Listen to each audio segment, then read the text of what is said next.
When I was younger, I thought the world of my father. I believed that he was a wonderful salesman, and I thought that he was capable of fixing all of my problems.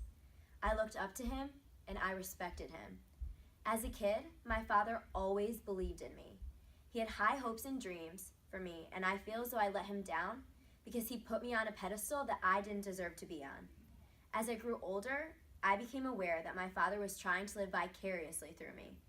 Everything I did was for him. My success was his happiness. You nervous about that big game, Biff? Not if you're gonna be there, Pop. Say, what are they saying about you in school now that they made you captain? There's a crowd of girls behind him every time classes change. This Saturday, Pop, it's gonna be just for you. I'm gonna score a touchdown. You're supposed to pass. I'm gonna take one for Pop, and I'm gonna take off my helmet and break out, and I'm gonna crash through that line. Oh, wait till I tell about this in Boston. Unfortunately, my father was not the man I thought he was. My senior year, I flunked math, which meant that I would not be able to graduate. I immediately thought that my father would be able to fix this problem and convince the teacher to raise my grade 4 points so I would pass. I traveled all the way to Boston, where my father was supposedly working, to ask him if he would be willing to help me persuade my teacher. However, when I got there, my heart sank because I realized my father was not the man I believed he was. At the hotel, I saw him with another woman, a woman who was not my mother.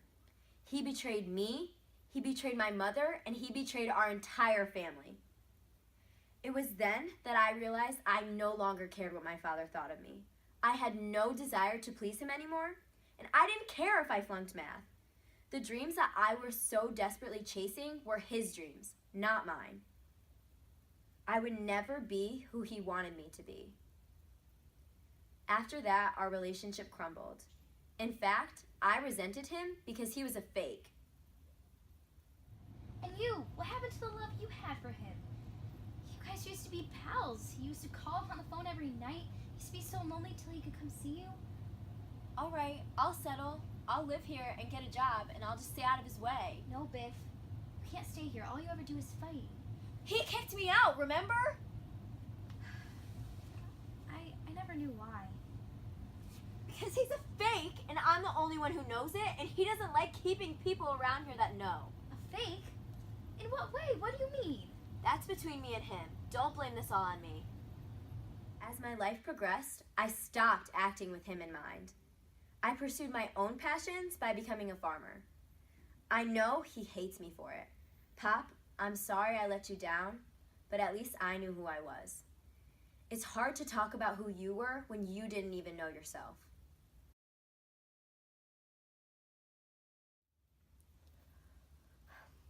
Each day that Willie walked past my desk, I was more and more infatuated by him.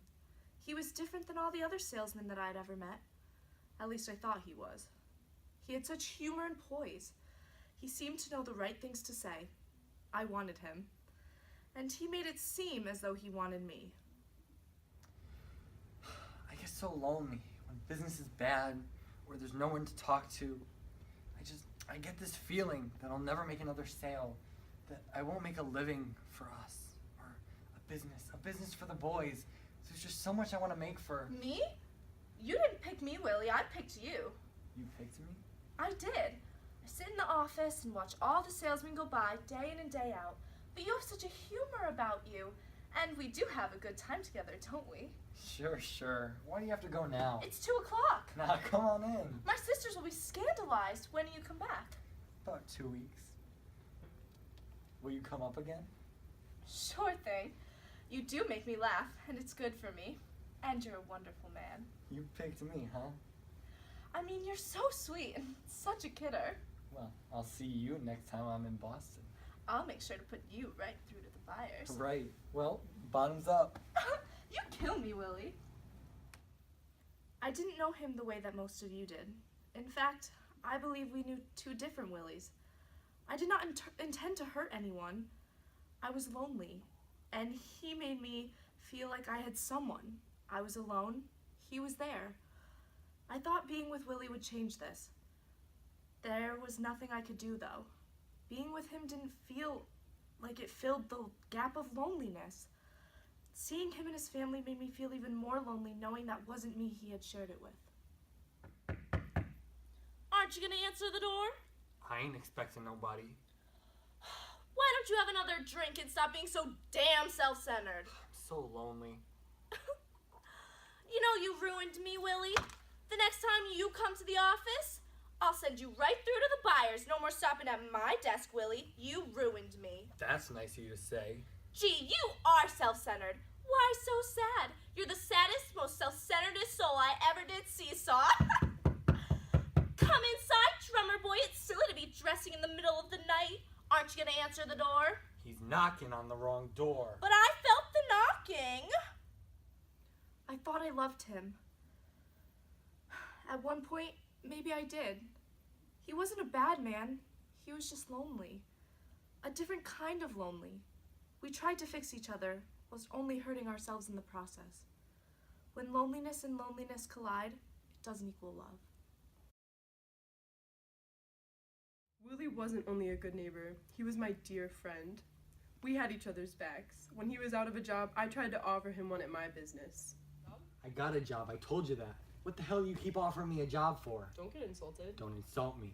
I don't see any sense in it. Why do you want to live on like this? I got a good job. What the hell you keep coming around here for? You want me to go? I don't understand it. He's going back to Texas again. What the hell is that? Let him go. I got nothing to give him, Charlie. I'm clean, I'm clean. He won't starve. None of them will starve. Forget about him. Then what have I got to remember? Sometimes he would take money from me. He never accepted the job, but that was Willie for you. Too proud and caught up in his own ambitions to take help from anyone. His pride also made him delusional, to be honest. He thought his job was way better than it really was, but he would never admit defeat, even to himself. Sometimes I think he was jealous of my family's success, but he would never wish anything negative towards us. Regardless, Willie was supposed to be a salesman. It was his dream, no matter how hard it was at times. I knew he was going downhill.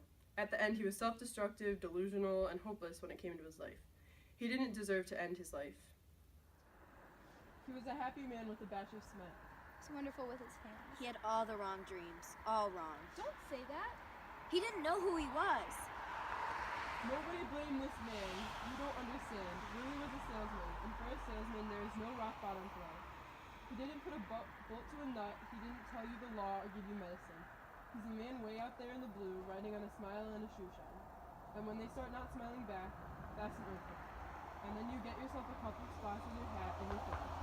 Nobody blame this man. A salesman you got to dream, boy. It comes with a territory. Nobody should say anything bad up here about my friend Willie. He shouldn't be blamed for his own death. He chose a hard dream, but it was the dream he chose, and we should respect that. Many will say that my father was many things, but most importantly, he was a dreamer. He was constantly committed to making the most of our family. He was constantly striving to be the best salesman that he could be. I will forever respect him for that.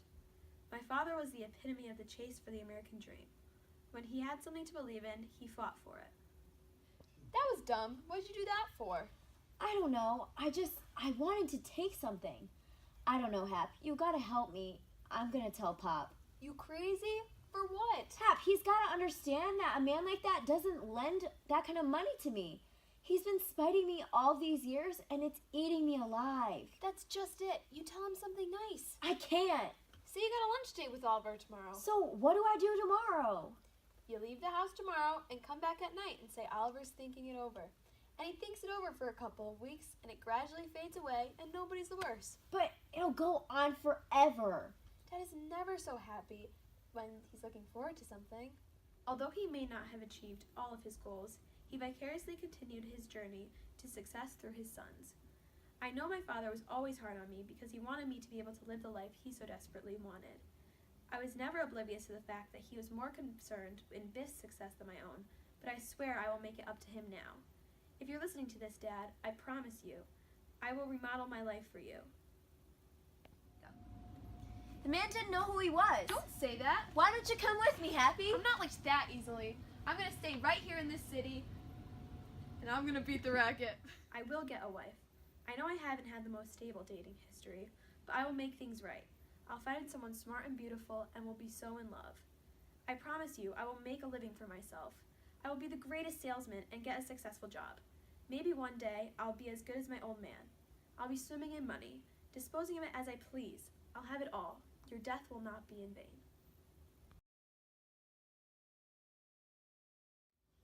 I will always be devoted to my Willie. I will always be devoted to keeping my family stable, though it will be harder now. I love Willie so deeply, and I can now admit that for a while I have been very worried about his well-being. My goal has tirelessly been to keep him happy, keep him from criticizing himself because I love him, and I always will. I tried my best to stay gentle and be the most supportive wife possible, but my efforts failed me. I no longer have Willie to comfort. I no longer have to try to get my children to understand that they need to treat their father with respect and help keep him happy. I've told them before, if they can't respect their father, they must not respect me.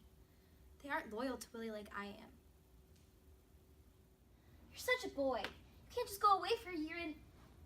You've got to get it into your head that one day you'll come into these doors and there'll be strangers here. What do you mean? You're not even 60, Mom. Well, what about your father? I was talking about him, too. He admires Pop. Well, if you don't have any feeling for him, you can't have any feeling for me. Sure I can, Mom. No, you can't just come here to see me because I love him.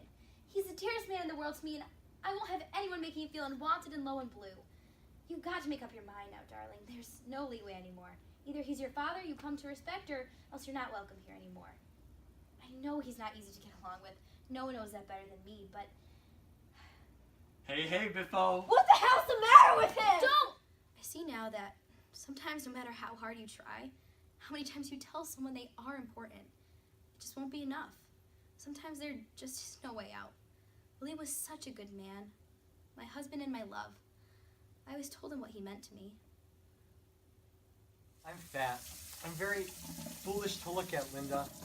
I didn't tell you, but at Christmas time, I happened to be calling on F.H. Stewart and a salesman I know. As I was going to see the buyer, I heard him say something about walrus, and I cracked him right in the face. I simply won't take that. But they do laugh at me, I know that. Darling. I gotta overcome it. Maybe I'm not dressing to advantage. Darling, you're the handsomest man in the world. Oh, Linda, don't. To me, you are. The handsomest. And the boys, Willie? Few men have boys that idolize them the way your children do. My words and my efforts were not enough for him, and I just don't understand. I feel as though he's just away on another trip, that he'll be coming back. But maybe that's the issue with us all. We create an idea in our minds and stick to it so we won't be hurt. But Willie couldn't create an idea that was good enough to stay alive. I will always be loyal to Willie, but sometimes even loyalty fails us.